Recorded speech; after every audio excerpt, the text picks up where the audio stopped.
I'll take this pick whip, move it over to the slider, because if you're anything like me, I like getting an idea of what all the different looks look like. And this way, I'm able to just push the up arrow and I can start going through these film stocks quickly. So I don't have to bore you with all this. There's a lot of different film stocks to choose from, but I'm just going to quickly scrub through some of these and see if there's any that we kind of like, and then we can tweak the settings from there.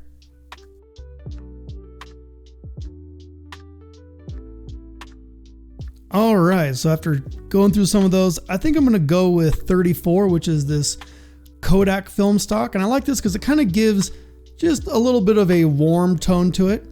But now let's go ahead and kind of give it a little bit more contrast. And what we might have to end up doing, which is fine, is we have these separated out. We might want to bring these elements to the foreground a little bit and have them read a little bit better. But this is a good start.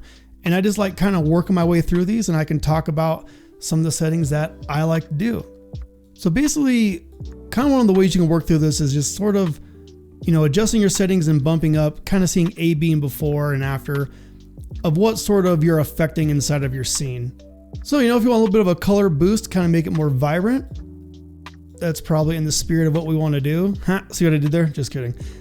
So we might do that a little bit. We can adjust our contrast levels. And this is just one of the settings. We have lots of settings to sort of be able to tweak where we want our levels to go. For example, we can set a maximum brightness and darkness. If you have some specific ranges you'd like to stay in, and you can hit that. I'll disable that for now.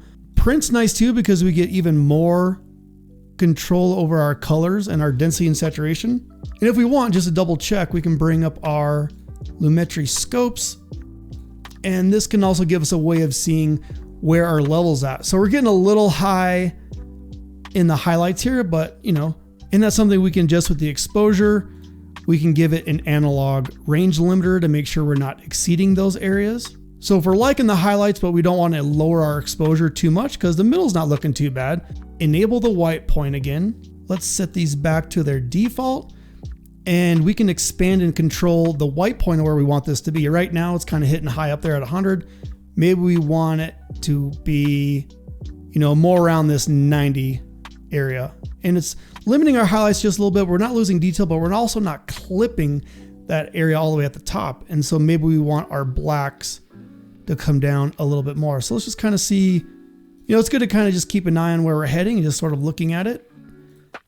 Yeah, everything's looking pretty nice.